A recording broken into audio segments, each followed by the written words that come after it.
Taste of Country Nights with Evan Paul on demand, season 2, episode 42 with Justin Moore. I know you're good friends with Blake Shelton. I never get any good Blake stories. Everybody's always like, just says that he was drunk. Like, do you have any good Blake stories? I mean, he's always drunk. I think maybe that's why you don't get many good stories, is because it's always gay. I give you a story, but it's more about me than him. Let's go. So I played, and this was because of him. This was back in... Hold that thought. We're going to get into that. You'll be able to hear it later in the podcast. First, I want to say thank you for checking out Taste of Country Nights with Evan Paul on demand. Make sure you click like and subscribe and comment, and we appreciate you passing the word on. All right, let's get into this Justin Moore interview. Taste of Country Nights. Bringing in Justin Moore here. We were just talking about like Hulk Hogan and the old school WWE wrestling. Yeah, so that was the prime when I was growing up, man. That, and then golly, who else? Diamond Dallas Page, DDP, man, which I've become like great friends with now. Oh, really? Which is the most random friendship, but awesome. Do you do yoga with them or something? I do, actually. Yes. Wow. But you can't call it yoga in front. Are we recording? I don't know. We are recording. Okay. Yeah, you can't call it yoga in front of him. It's DDPY. Oh, okay. So, but I mean, you could catch Justin Moore in the downward dog. Oh yeah, I could do it right here. Yeah. God. So, but yeah, man, that was Goldberg. You want a downward dog? You want me to do it? Yeah. Stop, wait. Is that right? Yeah, there you go. I was supposed to say it's more of a triangle. Honestly. That's really good. What, man? Nice job, man. I'm 40. Man. I wouldn't have been able to tell. So anyway. Yeah, man, those were the days. We're just in here chatting about wrestling, man. But let's talk about your album and stuff, man. Yeah. We'll talk about some music. Let's talk about some music. I want to talk about Beer Ain't One. How has no one come up with, I got 99 problems, but a beer ain't one? I don't know. Those are the ones that you go, you're sitting in a writing room and you're going, are you sure somebody ain't wrote that? Are we stealing something from somebody? Or like, I don't know, but I'm glad that they haven't yet, because we're excited about it. It's fun. And, I immediately thought of Blake. I thought that's as Blake Shelton as it gets. And fortunately, I asked him if he would do it, and he was all about it. So okay, I'm coming to you now to get Blake stories, because anyone I ever ask for a good drinking story with Blake, because he's known for drinking, I never really get much. Give me a good Blake story. I mean, he's always drunk. I think maybe that's why you don't get many good stories, is because it's always gay. I give you a story, but it's more about me than him. Let's go. So I played, and this was because of him. This was back in, it was years ago, 8-10 years ago. He got me on The Voice, on the finale, and I was playing at the time my current song, which was Letting the Night Roll. And I think there happened to be an artist on the show that was a fan or something, so it tied in, or I forget, but probably 10 years ago. And so Blake was like, he lives in Oklahoma, and he goes, how you getting home? I said, well, I'm flying out tomorrow. And he goes, well, you can just ride with me. He had a plane, and so it's me and my tour manager, him and his tour manager, and I have a lot. You're trying to keep up with him, but hell, he's like 7'12" or something. And altitude, and I'm not.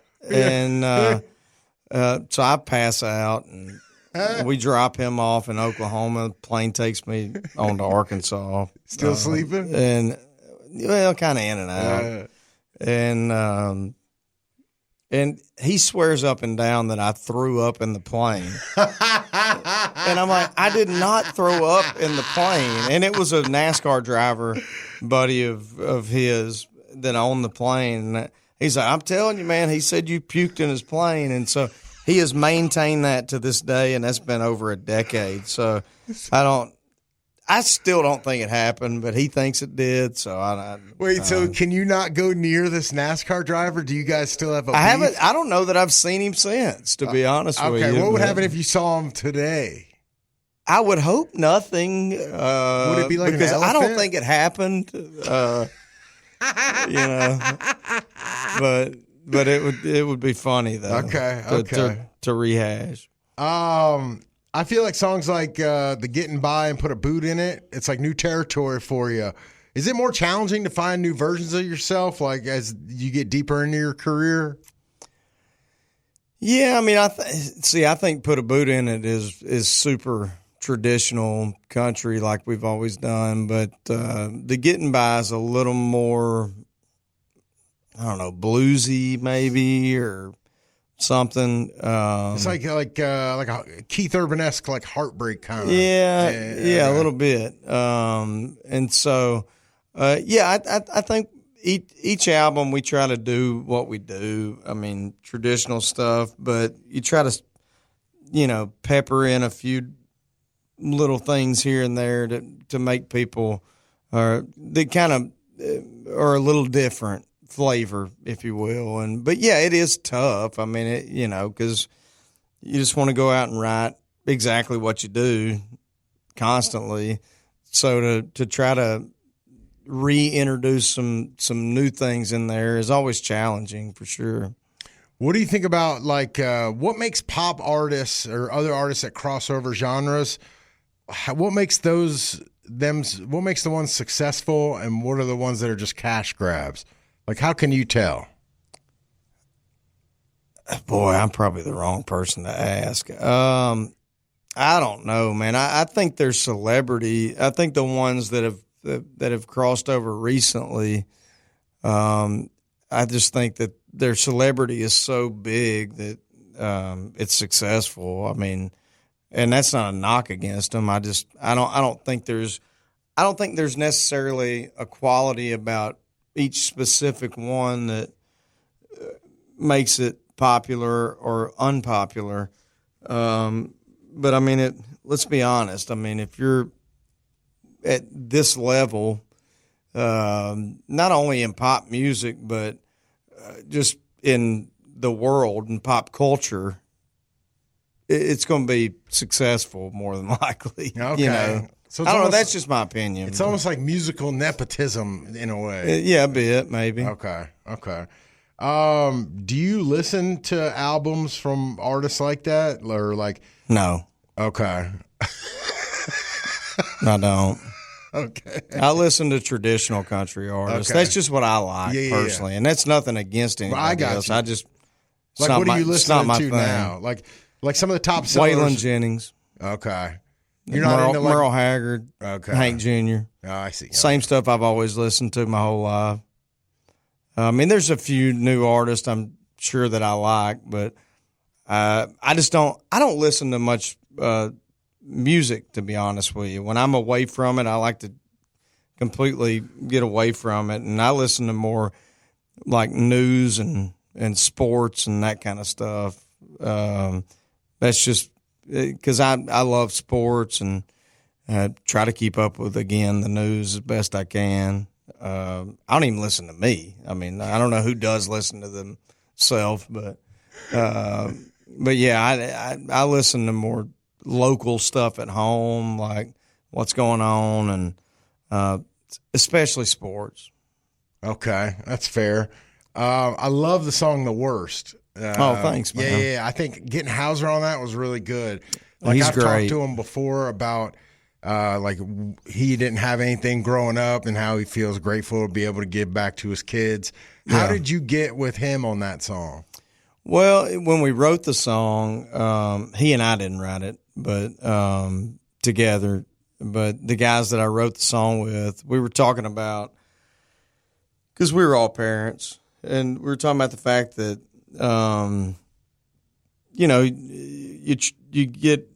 they get the nicest cleats, they get the nicest bat, they get the nicest basketball shoes, and you're like, I didn't get any of this. Like, I got the best that my parents could get me, but there was a ceiling on what they could give me, and so you think that's the good thing to do, the right thing to do, rather.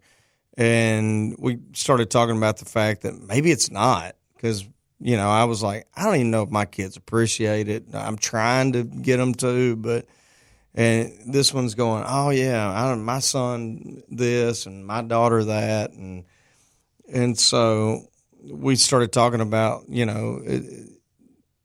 all want to give them the best of everything. Maybe that's the wrong idea. Maybe we should give them the worst of everything, like we had. Like when we had to go earn a paycheck, $20, mowing a yard, push mowing a yard. We had the crappiest lawnmower ever. You had to fix it when you're 16. You don't really know what you're doing. And you had this and you had that, and you didn't have this and you didn't have that. And so we came up with the idea for the worst. And, again, Randy and I have been friends for a long time, and I know he's a great dad, and I figured he would be able to relate to it, and certainly he did a great job on the song. What did your parents think of that song? Well, I told them, I go, look, I apologize. It's just a song. Like, I know y'all did the best you could, but they got it. They totally understood it. And, for example, like my kids have gone to Hawaii twice, and they've gone to Disney World a few times. And I went to Disney World like twice, and I never went to Hawaii. I used to go to like Branson. Mm-hmm. Or Gatlinburg, or you know what I mean, which there's nothing wrong with, but my kids have experienced things that I never did when I was growing up. But let's say, so my parents understand that. Okay, obviously. But let's say your kids. We all want our kids to do better than us. Let's say your kids are billionaires or something. Oh God, I hope so. I hope they marry one. Either way, I'll be happy either way. But if they went back and sung this song about you, and here you are thinking you're giving them your best, would you be offended? Maybe. I don't know. That's a great question. We're giving them the best of what we can, which is what my parents did for me. Yeah. And you're ultra successful, but imagine in a world where they're even more successful. Yeah. I'm going to bank on that not happening. I've had to tote the bill for a long time now. So I'm imagining me continuing to tote that bill when my kids get married. That's fair. What's the bougiest thing you own? This is so embarrassing. But so my wife had a car that I hated. And so I told her, I go, I don't give a damn what you get. But the last time I drove it, which was 3, 4, 5 months ago, I go, Get rid of it. This is the last time I'm sitting in this car. I hate this car. Something was always broke. It was a lemon, one of those kind of deals. And it was a nice car, but it was just a piece of crap. You know what I mean? Mm-hmm. So I don't care she's begged and begged and begged and begged ever since. We've been together 22 years, and she's begged for a Range Rover forever. Uh-oh. And I'm like, I will never buy a Range Rover. I'll never. I drove it, and I'm like, we'll take it. We'll take it. And so I don't know. That would probably be it. I mean, our house is nice, but but probably that. Okay. Which I'm embarrassed by. It's all right, man. We won't. I guess we will tell everybody. Is there a song that you won't play live any longer because it's too emotional or it doesn't fit or something? I don't think there's a song I wouldn't play. Okay. There's songs we haven't played in a long time, just because, thanks to you guys, I mean, we've been fortunate to have a lot of hit records, and we can't even get to all of them. Wow. And I don't mean that boastfully at all. I mean that, like, thankfully. But, yeah, there's songs we hadn't played in a long time. But I would play anything that I've recorded. There's nothing you've pulled? No, I don't think so. Okay. What are you going to do when your daughter starts dating if she hasn't already? Your oldest She's daughter. had a boyfriend for over a year now. Oh, boy. And there's a song on this album called You Know It's Coming that I wrote. Man. Basically, they had a school dance a couple of years ago. She got asked by him to go to the school dance, and my wife was just on and on. Oh my gosh, it's so cute. And she's like just so supportive of it. And I'm like, I don't think this is funny. I don't like it. I don't support it. This is terrible. And it broke my heart. It really did. And you know, for the dads out there who have daughters, I'm sure they understand. And so they have this whole party at our house before, and then I sat out in the pool house and drank beer. And my wife goes, "Are you not coming in here?" I go, "Nope." And it was all the kids and their parents, and I go, "Not coming in." And she's like, "Why?" I go, "Because my feelings are hurt. Like I'm bummed out, you know." And now he's been her boyfriend for over a year, and he's a great kid. He really is a great kid. And then I went to school with his mom. I'm good friends with she and his dad, and but he could cure cancer, and he wouldn't be good enough for my kid. Okay, you know, I mean, that's just a dad of a girl. And my dad and I were talking about it recently. He's like, "You got to knock it off, man." I go, "Well, I'm nice to the kid. I mean, I take him places. I'm nice to him." I told my dad, because I'm an only child. So I told my dad, I go, you didn't have a daughter. You don't get it. Mm-hmm. It's different. I've got a son and daughters. Mm. It's different. It just is. So. You knock this kid out if you need to? Oh, yeah. But I wouldn't. Now, I could not his dad. His dad would whip me. Okay. All right, couple more. But he's a good kid. I don't see that happening. In August, you bought a round of drinks for Razorback fans in New York City. What costs more, that or the monthly grocery bill at the Moore household? Oh, the monthly grocery bill. I think our grocery bill is like, because there's 6 of us, you know, and 2 teenagers. And so we have, and my 10-year-old daughter eats more than anybody. But I think our grocery bill is like $500 a month, or every week, rather. Okay, yeah, you guys are okay. Yeah. So okay, all right. You got Oklahoma State, UAB, Auburn, Texas A&M, and Tennessee between now and when your album drops and this interview airs. Give me a reasonable expectation of those 6 games. Well, I had us at 6-6 starting the year. So I would probably guess that I have us going probably 500 in that stretch or something. I do like our team though. I think we're better than people realize. I told my tour manager recently, who's an Alabama fan, I said, "Man, I think we're going to be a lot better this year. And we might not go 500. You know, it's just that tough a schedule." Okay. So, all right. And what's on your tour rider? not much. We're pretty easy. Tito's, some kind of tequila that my tour manager likes. I don't even know what it is. I don't drink tequila, but snuff, chips and salsa. I mean, that's about it, really. I mean, it's pretty easy. Do you take what you don't use with you, like on the tour bus? Do you bring back? I take some stuff in the house. If it's taking up space on the bus, I'll just bring it in the house. I love it.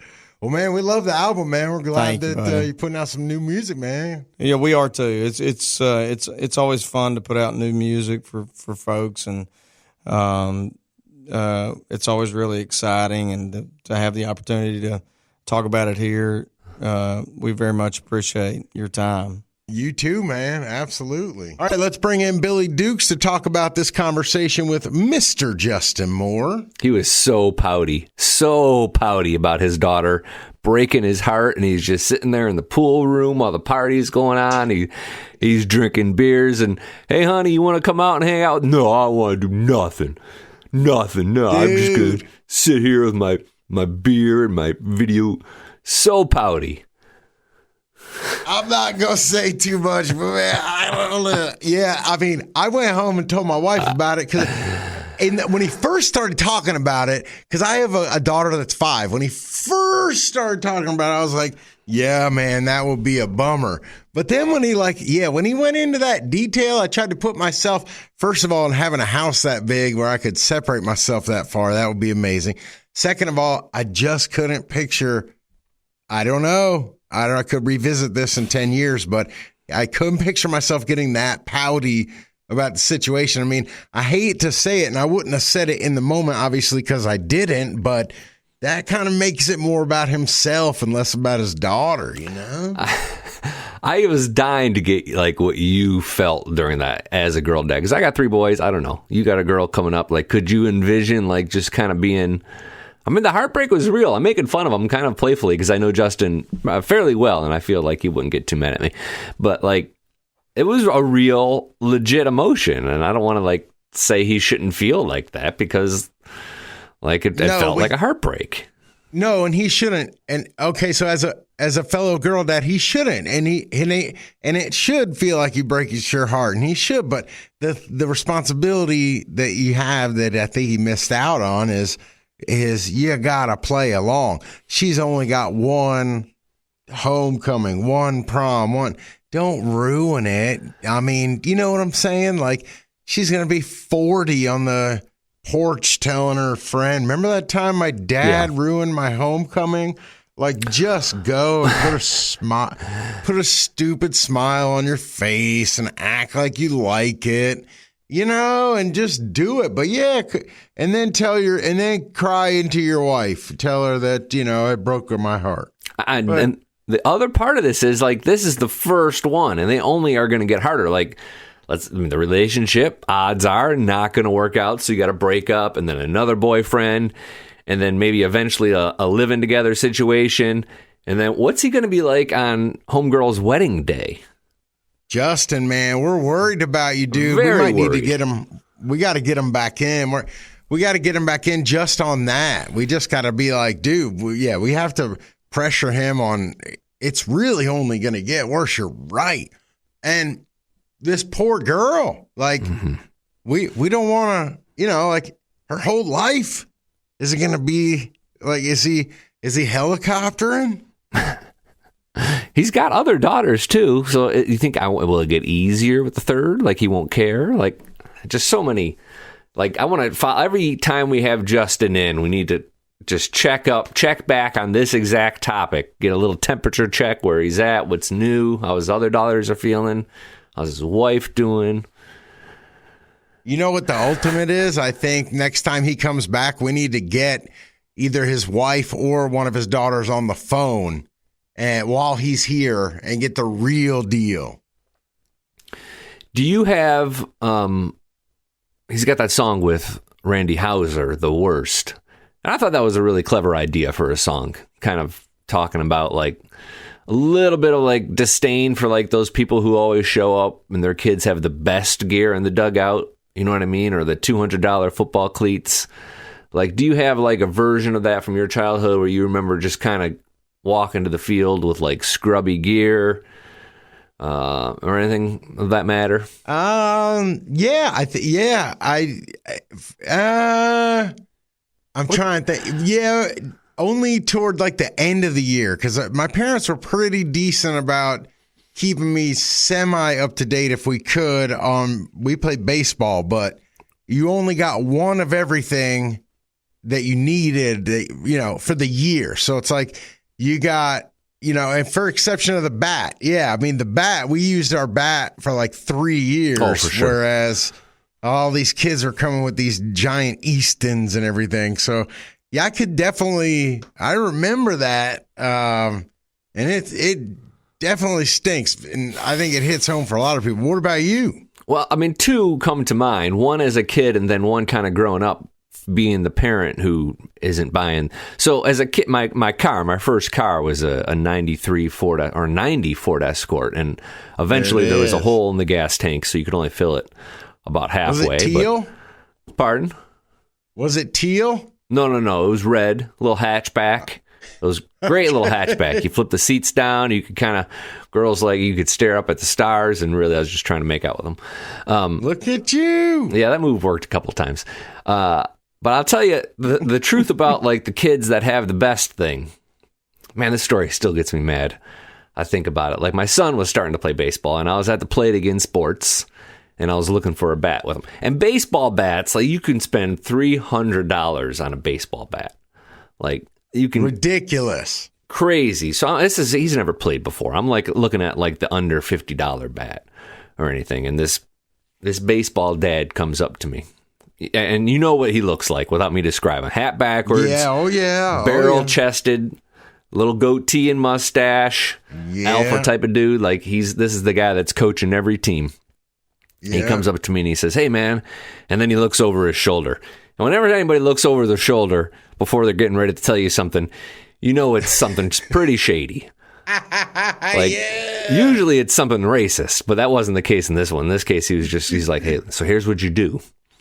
You get this, you go to the Dick's and you get the good bat and you use it, and then you bring it back and you tell them it's defective or it was dented or it don't work right. They give you a full refund every time. I've done that 3 times with my kids." I'm like, dude, I mean, come on.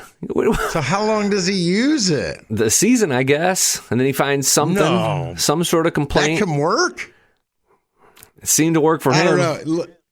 Look at me. I'm like, wait a minute. No, man. I didn't think about that. I'm giving people bad ideas. No, I'm definitely going to be the Play It Again dad. I got no shame in that game. Like, yeah, I'm not. Whatever bad. What are the kids using that Manchester or whatever it's called? Monosuka. What's that dude's name? It's not even a dude. It's Mizuno that owns the company. I'm not sure what that bat's called, but there's different bat. I mean, you can get them all. Like my kids started playing middle school ball. We had to buy a BB Core bat, which is just a different type of rating. And I'm looking at the prices. I'm like, okay, organize this website priced least to highest, and we'll start there. Yeah, we're least to highest in my house too. And the other thing is that, prove to me that you're not going to whiff everyone, and then we'll buy you a nice bat. Or we'll get the grandparents. That's what grandparents are for. That's what I told him. Ask your grandma. That's exactly what I told him. Anything over like $100, I'm like Christmas list, straight to grandma, aunts, great aunts, anybody that wants to be a part. Let's roll. You know what Justin said that I was actually a little bit like, I wasn't too surprised by was his monthly grocery bill. $2,000 is about what he said, isn't it? I thought that was low. I didn't think it was too high, given that he has 4 kids, a couple of teenagers. Because I got 3 kids and they're not teens, and I'm beyond halfway. Like I think I'm in like the 12 to 1300 range, and we Aldi. You know, I mean, I don't know if he's Aldi, and I'm an Aldi shopper. Like so, like 2,000. That didn't seem too bad. He's cutting coupons. Yeah, that's not bad at all. Like I don't even know. I don't even know. We go to the store like every day. Like I don't even know. It's like awful. Yeah. So when he said that, I was expecting a lot more for especially with, like I said, a guy with so many kids. Where are you going every day to let you live in like a market and like? Oh, dude! Like yesterday, I had to get.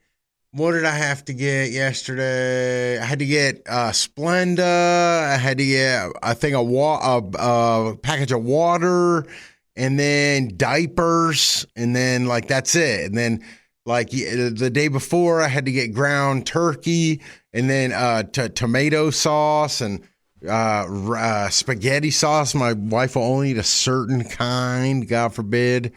I could get 8. I could get 8 of the other kind for every one bottle of this. Oh, is it Rouse? RAO? It is. Yeah, I knew it because that stuff's so expensive. That stuff's so pricey. It's awful. It's awful. It's like $9 or $10. Oh, yeah.